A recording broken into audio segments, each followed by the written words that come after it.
Tonight on CTV News at 6, rescued from a rescue. Hundreds of animals in distress surrendered from a northern Alberta shelter. It's really unfortunate to see a lot of people go into rescue with the best of intentions. Students on strike protesting the way their teachers were forced back to work. We just really want to show our teachers that we see them and we support them and we're not standing for this injustice that they're going against. And Day of the Dead. Preparing to honor loved ones in Edmonton. I used to do it with my grandparents and now I'm doing it with my kids.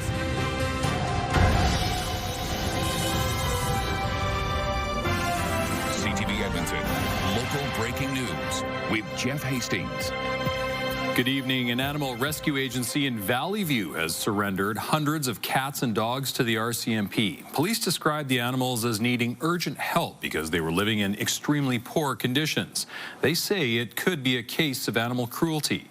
Jeremy Thompson is covering the story for us and joins us live in studio with more details. Jeremy, this was a large-scale rescue operation. Yeah, Jeff, RCMP in Valleyview tell me it was weeks in the making as they investigated allegations of animal abuse at a facility that was operating as a refuge. Valleyview is about 3 hours northwest of Edmonton. Police are not naming the shelter as charges have not been laid yet. They tell CTV with so many animals in need of medical treatment and transport, they needed help from more than a dozen animal welfare agencies. Making sure that there was vets to check all these animals before they went to the other shelters, and then these animals had other locations to go to that were safe and where they could recover as well. The Alberta Animal Rescue Crew Society coordinated the recovery effort along with its national counterpart. It posted these pictures of its members rescuing nearly 300 animals from 2 properties over the course of 4 days. A spokesperson says it was mostly dogs and cats, but the shelter operation also surrendered a rabbit, horses, ponies, and cattle. She can't give many details about the living conditions or medical needs of the surrendered animals because it's an active police investigation, but describes conditions as extremely poor. Kaylee McClellan says workers had to euthanize several animals on site because of the distress they were in. It's really unfortunate to see a lot of people go into rescue with the best of intentions, and it's unfortunate to see when these are the situations that we come out with. It's tough. The dogs and cats are being taken care of by various animal welfare agencies across Alberta. ARCS has a list of them on its website if you're interested in adoption. McClellan says most will go to foster homes first to help address any behavioral or trust issues they may have. Now, the horses and other livestock are also being looked after. They will either be adopted or sent to a sanctuary. RCMP say charges against the Valleyview shelter owners are pending approval. Jeff. All right, Jeremy, thank you. Thousands of students from dozens of schools across the province walked out of class today in protest of Bill 2.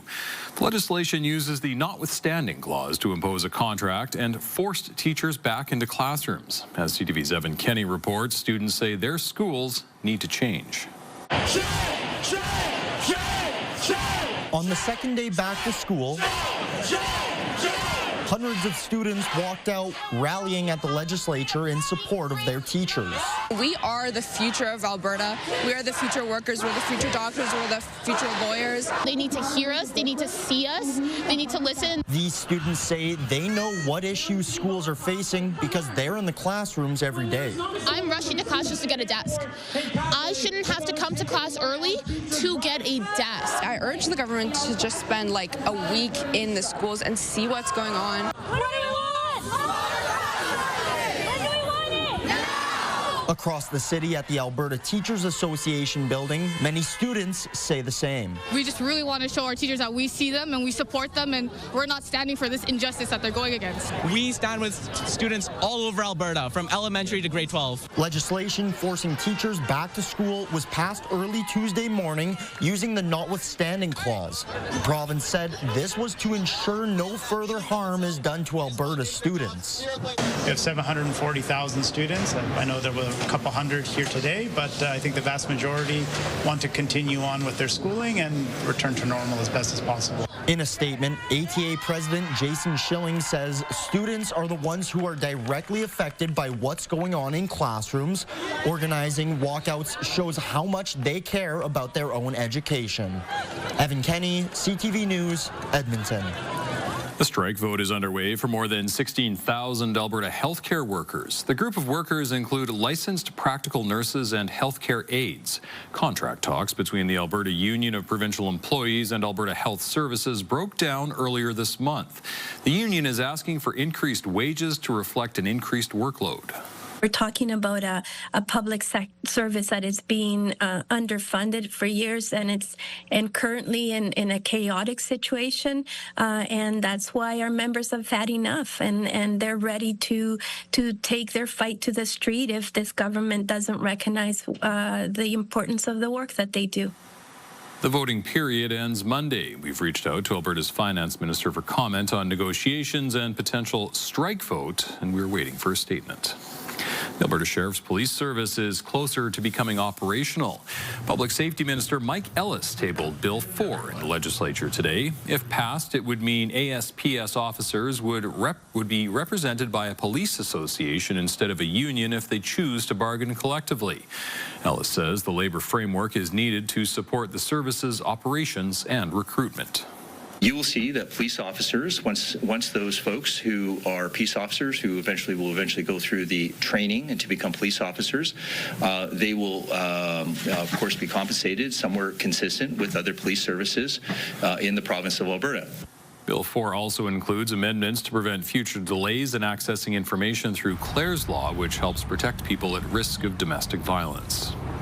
A woman charged with first-degree murder in connection to a deadly shooting next to an Edmonton playground will stay behind bars until her trial. It happened in August 2023 in broad daylight next to the Eastwood Park playground with families nearby. A 33-year-old man was shot and killed. At the time, police said it was a targeted shooting. This afternoon, a justice denied bail for Tulsa Cardinal. Her co-accused also remains in custody. The pair are scheduled to go on trial early next year. A house fire in Belgravia last night is the second fire in the neighborhood this week. Edmonton Fire Rescue says it responded to 74th Ave and 118A Street just before 11 o'clock last night. It took firefighters nearly 6 hours to extinguish the fire. The home appears to be either under renovation or a new build. Earlier this week, a construction site in the same neighborhood was engulfed in flames. Edmonton Police says it is investigating that fire. It says it's too early to draw a link between the two. After a couple of false starts, Canadian shopping staple Zellers has opened its doors inside Londonderry Mall. It was a welcome event for people anxious to catch a glimpse of what's inside. Merrick DeCash reports.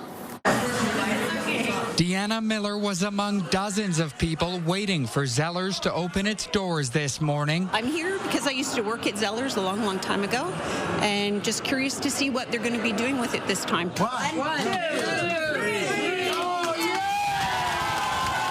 Zellers now occupies 60,000 square feet of Londonderry Mall, where the Hudson's Bay used to be. Many customers are very nostalgic and have fond memories of the Zellers brand. Customers like Miller, who worked at Zellers in Ontario for 3 years. I think it's nostalgia, yeah, and people have missed it.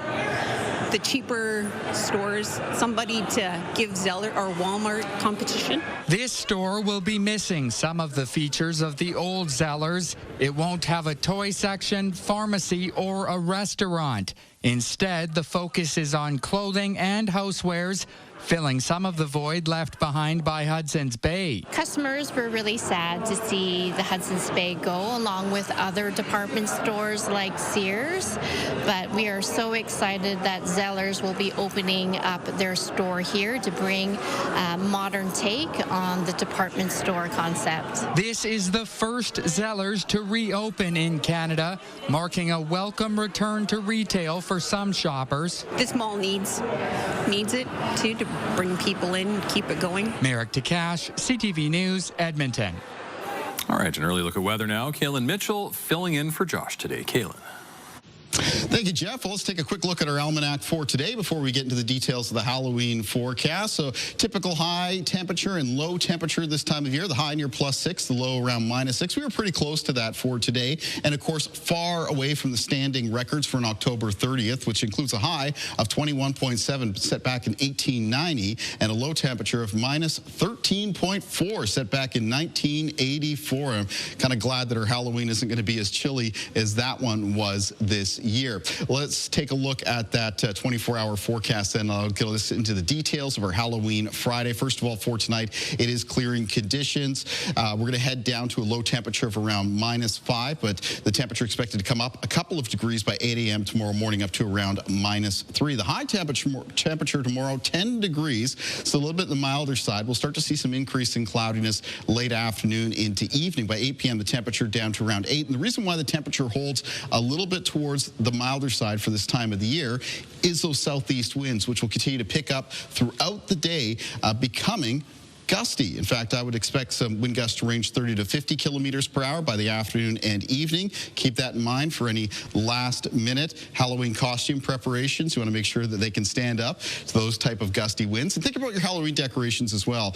If you have anything out that could be easily wind-blown or damaged, you might want to secure it just a little bit more or bring it inside. More details of the forecast, including long range, when I'm back a little bit later on.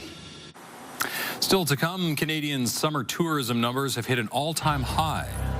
We're really on track for another great season. So it's more than just the numbers, though. It's actually about what that is doing for the economy. What's contributing to the increase also? Oh, how you doing? It's Superfan Magoo. Blue Jays, we love you. A well-known Edmonton Oilers fan is going back and forth cheering on his teams. Monday on CTV Edmonton, a new series, The Crime Tapes. Just stay there. We'll find you. We will. I'll find you. An Edmonton man's public promise to find his pregnant wife, all while police had him under close watch inside the 2005 investigation of Michael White. Monday. Brought to you by James H. Brown Injury Lawyers, the heavy hitters of injury law.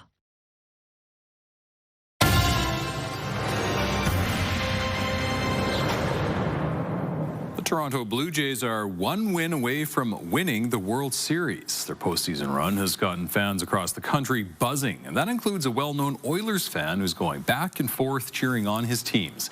Erman Issa brings us that story. How you doing? It's Superfan Magoo. Blue Jays, we love you. Blair Gladue, known commonly as Superfan Magoo, is no stranger when it comes to big celebrations. Let's go Blue Jays. Hockey fans are familiar with Superfan Magoo. He's a staple at Edmonton Oilers games and events.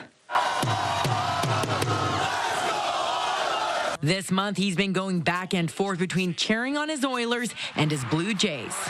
They're in the World Series. They're up 3-2 and have a chance to win it in Canada. Whoa, man! Every emotion's running through the body right now. Gladue was a teenager the last time the Jays won the World Series. He says he's still in disbelief thinking about this postseason run. You just get emotional thinking of all of Canada's behind the Blue Jays. Oh, I'm going to get emotional here thinking of they have a chance to win this at home. Local fans thinking about flying to Toronto to catch the game in person are in for a sticker shock. On Ticketmaster, the lowest priced resale ticket starts at around $2,000 for one seat. Getting to Toronto to use that ticket will be tough. Direct flights before the game are either sold out or going to cost you at minimum $800. Let's go Blue Jays! Let's go Blue Jays! Gladue would have loved to be watching in person. Instead, he'll be handing out candy and watching the game. And all Canadian fans at the end of the game, hopefully they're going, "Ow!" A different kind of treat on Halloween night. Nara Misa, CTV News, Edmonton. Canadian tourism is booming. New data shows summer travel numbers have hit an all-time high, thanks in large part to increased domestic spending. As CTV's Tim Brooke explains, Canadians are out exploring, especially here in Alberta. From California to the Calgary Tower, these American tourists have spent the last week seeing some amazing Canadiana. Why not Calgary? It's a large city. It's very cool. We actually started by the Icefield Parkway, and we saw awesome views, and we thought, okay, that's great nature. Now let's come to a civilized area. And new numbers show it's not just here. Destination Canada says the national tourism sector generated $59 billion between May and August this year. That's up 6% over last summer and a new record. It's more than just the numbers, though. It's actually about what that is doing for the economy and how that's actually affecting people's businesses. You know, so that means businesses are thriving. You know, people are making money here. Even after last year's record high, visitors to Alberta have so far increased 9% this year. Because Alberta's on the map, word's out, secrets out. Everybody wants to come to our backyard, and we're, you know, open and welcome and would love to have them. Destination Canada says all that travel has meant big things for accommodation providers. National hotel occupancy reached almost 81% in August, the highest it's been since 2014. And it's been driven a lot by the Prime Minister's announcement earlier this year about the Canada Strong Pass, and that alone helped drive increased, vehicular traffic into Calgary. A pass extension is coming, and many Canadians are still boycotting American travel, so many in the industry believe more people are on the way. Tim Brooke, CTV News, Calgary. Coming up, Day of the Dead. I used to do it with my grandparents, and now I'm doing it with my kids, and that's how culture and traditions move forward. So we wanted to do it in our city. Showcasing the spirit of remembrance in Edmonton and... Big win, Babe Schneider, Vladdy Daddy, Plakata, oh my gosh. Excited Blue Jays fans get ready for Game 6 of the World Series, hoping the team can bring the same energy they did last night. Programming brought to you by Century Casino. 3 great locations, Edmonton, St. Albert, and Century Mile. Programming brought to you by Action Furnace. Fixed right or it's free.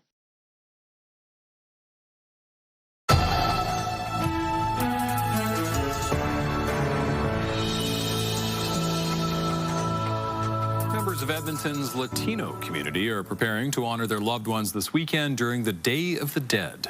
As CTV's Miriam Valdez-Carletti reports, a local mariachi band is using music to showcase the spirit of remembrance. Dancers and Mariachi Loco are gearing up to celebrate Dia de los Muertos, also known as Day of the Dead. I used to do it with my grandparents, and now I'm doing it with my kids, and that's how culture and traditions move forward. So we wanted to do it in our city. We've been spending so many months working, put everything together, and I'm just really excited to finally live it.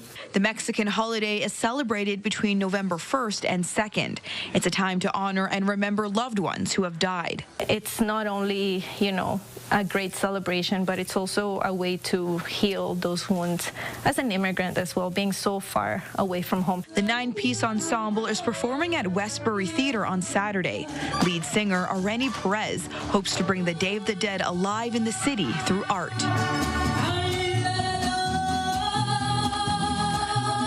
This is how I can express myself through music and dance, and it was very important for me to bring people together to showcase Mexican culture. Choreographer Alicia Ortega says her Canadian husband's mom died 10 years ago and had previously missed the anniversary.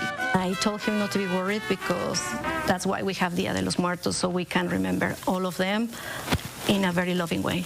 Mariachi Loco is a mixture of ethnicities, Mexican, Salvadorian, Peruvian, and Canadian. They hope their music connects the audience with their culture. They may not understand what we're singing about, but they do connect with the music, and that's what brings us together at the end of the day. Miriam Valdez-Carletti, CTV News, Edmonton. All right, let's have another look at weather with Kaylin Mitchell. Kaylin.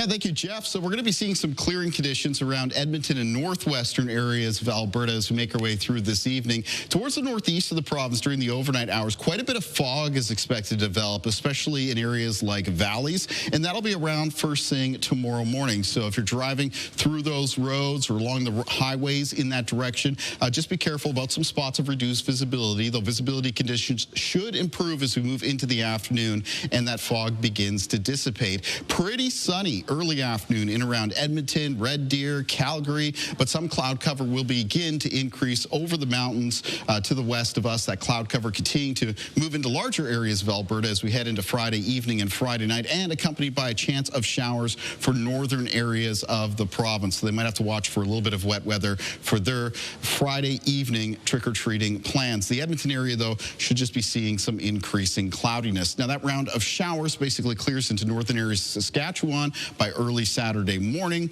We start off fairly clear on Saturday, but then expected to become a mix of sun and cloud moving into Saturday afternoon. And then Saturday evening and Saturday night, there is a round of a mixture of rain and wet snow that's going to be moving in. Should start as rain around the Edmonton area. That'll reduce the chances that there is any snow accumulation during the overnight hours, but a little bit of wet snow mixing in, that's certainly a possibility.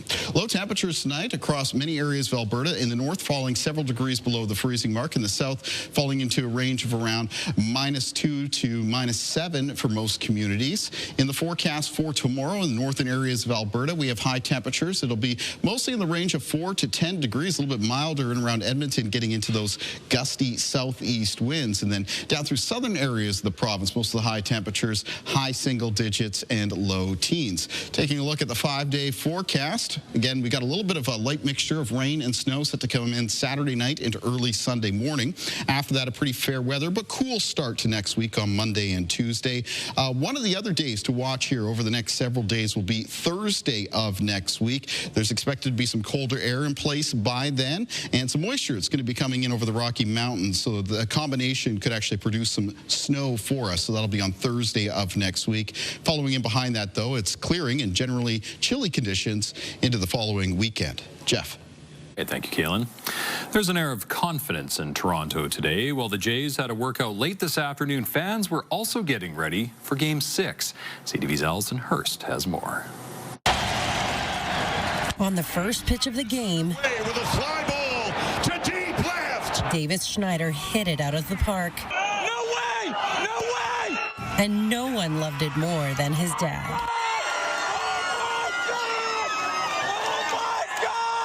His meta glasses are a little bit, they're kind of dumb. I don't know why he wears those all the time, but yeah, those are the glasses he was wearing. But you know, it's great to have my family out here. Vladimir Guerrero Jr. up next, doubled down. And 2 batters in, they are up 2-0. Back-to-back home runs to start Game 5.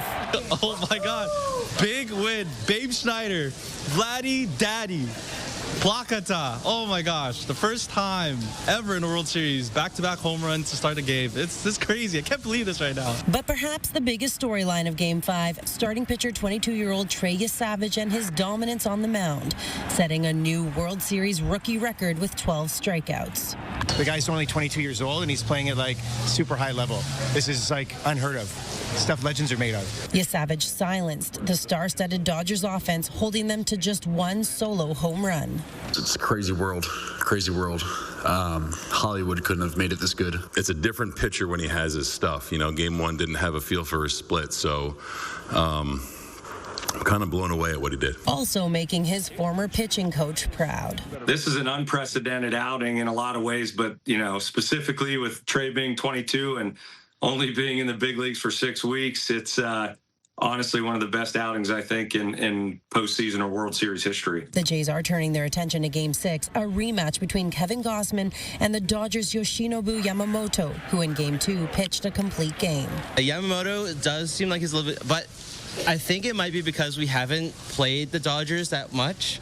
So there might, now that we've seen him running, there might be a plan to make sure something happens for Game 6. Blake and Austin de Nobrega have big plans for Game 6. My friend will be over for a sleepover with me, so So I hope we can watch them win on Friday. Watch it for the sleepover? Yeah. I think we're going to end trick-or-treating early so that we can go back and watch it. And hope the Jays win the Fall Classic in 6 in the 6. Allison Hurst, CTV News, Toronto. Robots are now replicating reality for Major League Baseball teams. Hitters can face any pitcher from any team at any time, thanks to an AI pitching machine created by a Canadian company. CTV's Spencer Turcotte shows us the game-changing tech. On baseball's biggest stage, teams are searching for any advantage against opposing pitchers. Trey Savage. Yeah. He throws from an extremely high release point. You've never seen him before.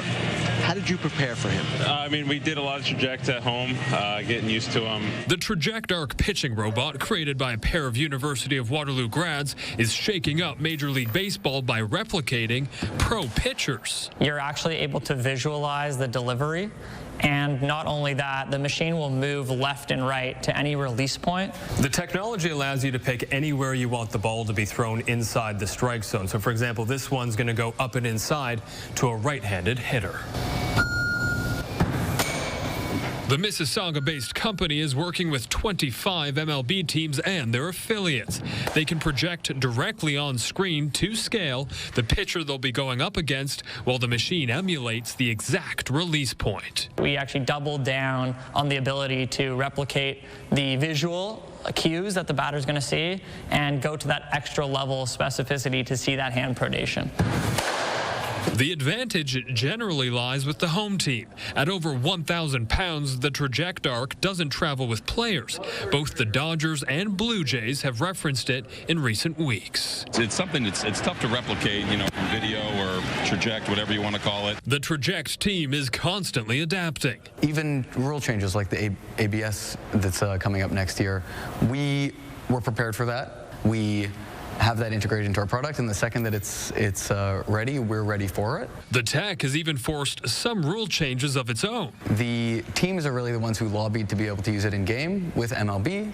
We had to make custom modes in the app to auto-detect that a game was happening, cut off certain features, and make sure it was fitting within the rules. World-changing tech used in the World Series and being considered for other sports around the world. But for now, they're keeping their eye on the ball. Baseball, that is. Spencer Turcotte, CTV News. Still ahead, the Prime Minister goes shopping. I told him we can build a submarine in 6 years. South Korean submarines for sale, and we think this is going to be a little worse than what the initial reports are looking like. Hurricane Melissa's impact on Caribbean countries. Stay with us. Programming brought to you by James H. Brown Injury Lawyers, the heavy hitters of injury law.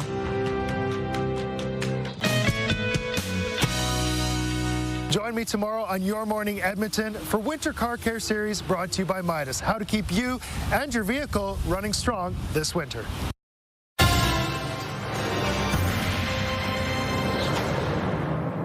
Prime Minister Mark Carney is getting his first look at the South Korean contender to replace Canada's aging submarine fleet.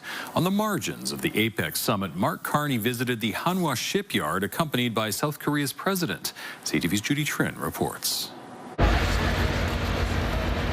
This is Hanwha's KSS-3 submarine, launched into the sea just in time for the Prime Minister's visit. Mark Carney climbed down 7 meters to check out what the South Koreans want Canada to buy. I told him we can build a submarine in 6 years. The Royal Canadian Navy needs to begin replacing its aging fleet by 2035. Of its 4 submarines, only 1 is operational, the others in maintenance. It's the only technology in the Navy that guarantees that we control our waters. We get to say who comes into our waters, and if they don't have our permission, then we can keep them out. Hanwha uses robot technology to build its submarines, which will cost about $2 billion each. It's competing with a German-Norwegian venture. Carney toured TKMS over the summer. Its state-of-the-art vessel is still in production. During a visit to Ottawa last week, the CEO didn't provide a cost estimate. And of course, we will calculate on a base what the customer wants to have, which capabilities should the submarine have. So for us, I think it's too early to shout out a price range. The Navy wants to buy 12 new submarines. The successful bid must also benefit Canada. Factors like industrial benefits for the country, the use of Canadian inputs, materials like steel, the timeliness of the delivery of a submarine, for example, will be important for us. The federal government says it will choose the winning submarine contractor in 2026, but it could happen earlier. Judy Trin, CTV News, Koje, South Korea. Canada has answered the appeal for help after a powerful hurricane pummeled the Caribbean, leaving a path of destruction and a climbing death toll. CTV's Abigail Beeman reports. This family fights tears, surveying the damage to their home in coastal Black River. If we had stayed, we'd have died. And at the same time, feels fortunate. And thank God I can find a bed to sleep on. So, even though they are soaking wet, but we can lean them up with the water can and drain out. If we even sit up, we will manage. We will manage. Hurricane Melissa has killed dozens and caused massive destruction across Jamaica, Haiti, and Cuba. Today, our government is providing $7 million in humanitarian assistance. That promise from Ottawa breaks down to $5 million for humanitarian partners providing aid such as sanitation and clean water, and $2 million for the World Food Program distributing food and relief. The government says Canada hasn't received any requests for military or personnel help, but stands ready. We're standing with the Caribbean today, and we'll be here tomorrow to help rebuild stronger, safer, and more resilient. We think this is going to be a little worse than what the initial reports are looking like. The group Global Medic has portable water purification units and family emergency kits on the way to Jamaica, offering drone service as well. Rahul Singh says being on an island poses additional challenges. There's less infrastructure and less capacity for folks to go to.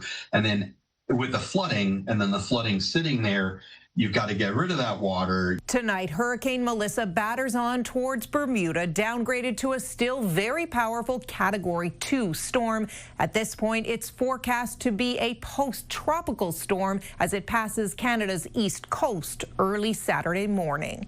Abigail Beeman, CTV News, Ottawa. U.S. President Donald Trump has called on American military leaders to resume testing nuclear weapons, saying it would be done on an equal basis with Russia and China. You know, we have more than anybody. When I see them testing, I say, well, if they're going to test, I guess we have to test. Trump suggested the change is necessary to keep up with other countries. Russia said over the weekend it had successfully tested 2 new weapons capable of carrying nuclear warheads. The last time the U.S. tested a nuclear weapon was in 1992. King Charles has begun the formal process of stripping his brother, Andrew, of his royal titles, including Prince.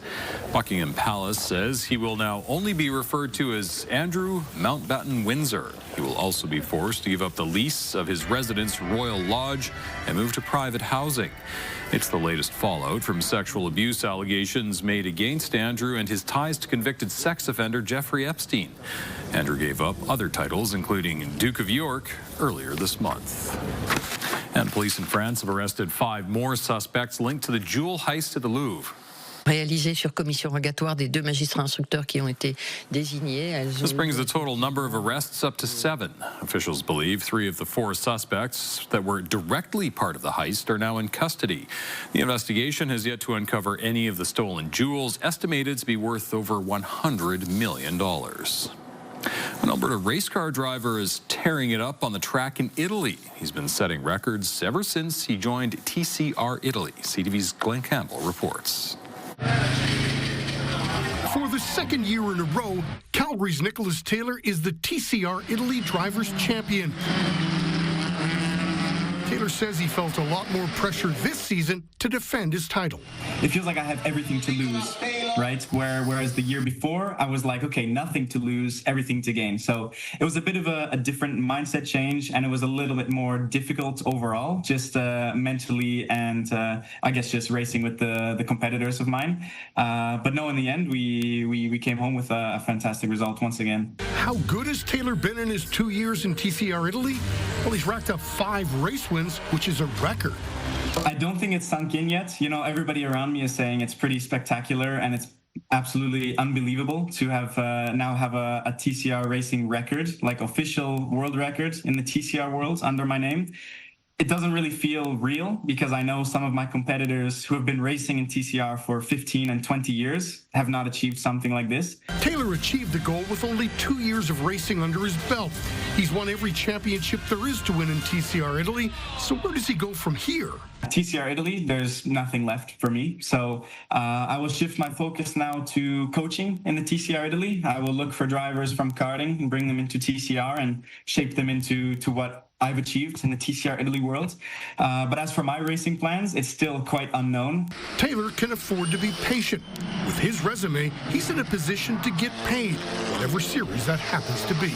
And I guess on the trajectory that I'm going, you know, carrying now 5 driver titles in the last 2 years, it's setting me up to be on a good path for this. So I think I just need to keep pushing, and we'll see what the next opportunity is. Still ahead, a made-in-Canada solution. We can't wait. We've got to move quickly on all opportunities. The Ford government launches a feasibility study to carry Western Canadian oil and gas to Ontario. But they still have 40 seats in rural, small town, small city Alberta. How potential changes to electoral boundaries could affect the next provincial election. And there's a live look downtown. It's about 5 degrees right now, just below freezing. Overnight, warm and windy for Halloween tomorrow. Stay with us.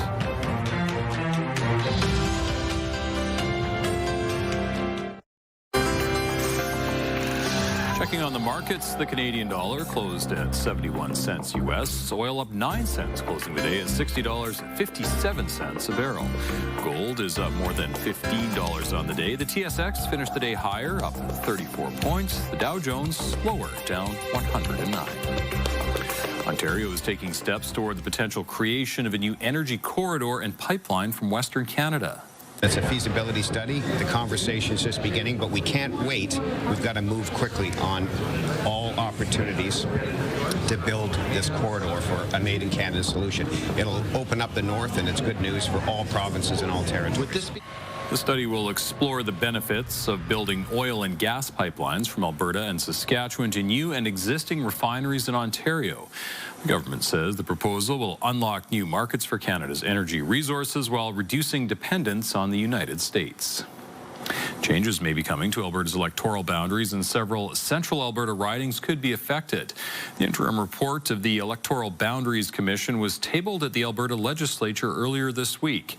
It suggests dissolving the Rimbey Rocky Mountain House Sundre riding and splitting it amongst the 5 surrounding ridings.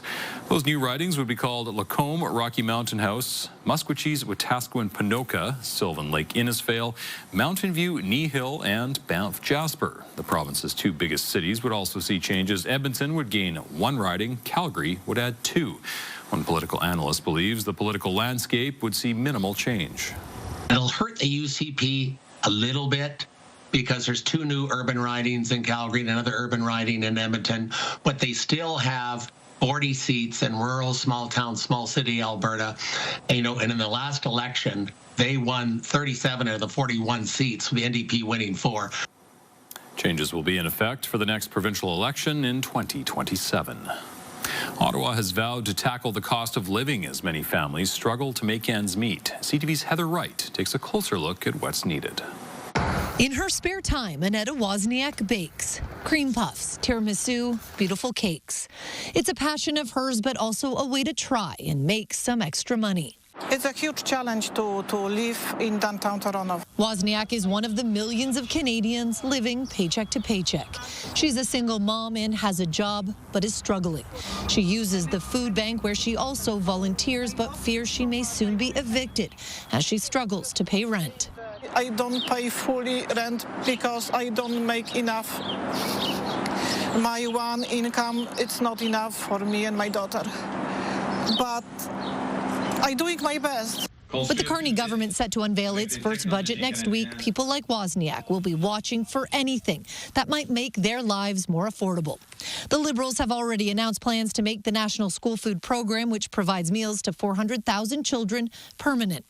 Ottawa will also start automatic benefits for the 2026 tax year that will ensure 5.5 million low-income Canadians receive eligible tax breaks, including the GST, HST credit, the Canada Child Benefit, and the Canada Disability Benefit. There could also be tax breaks to help those working in skilled trades and personal support workers.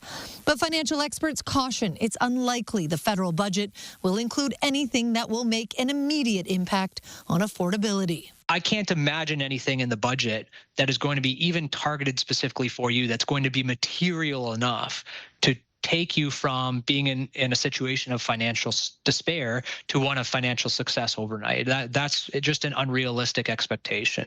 While the government is expected to increase spending in certain areas, the Prime Minister has also warned of sacrifices that will have to be made during this time of economic uncertainty.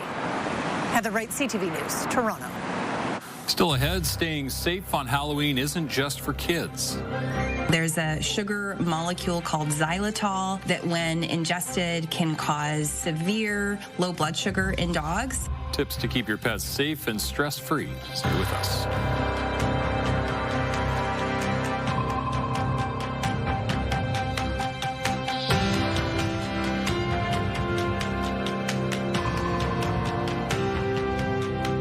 We've got another great night of entertainment coming up right here on CTV, starting at 7 with E-Talk.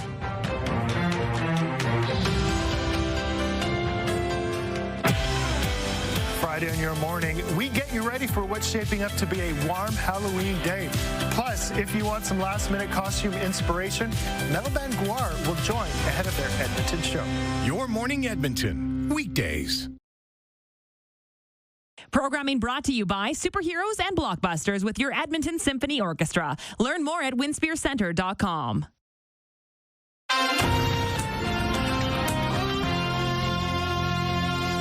The countdown is on to Halloween, and local veterinarians want to make sure everyone in the family has a good time. CTV's Gates Quarren has more. Costume treat seekers will soon be going door to door to get their fill.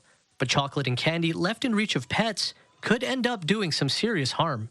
There's a sugar molecule called xylitol that when ingested can cause severe low blood sugar in dogs, can even cause them to have a seizure. Veterinarian Marie Hollowaychuk says it's best to keep candy bags off the floor where curious dogs and cats can't get to them.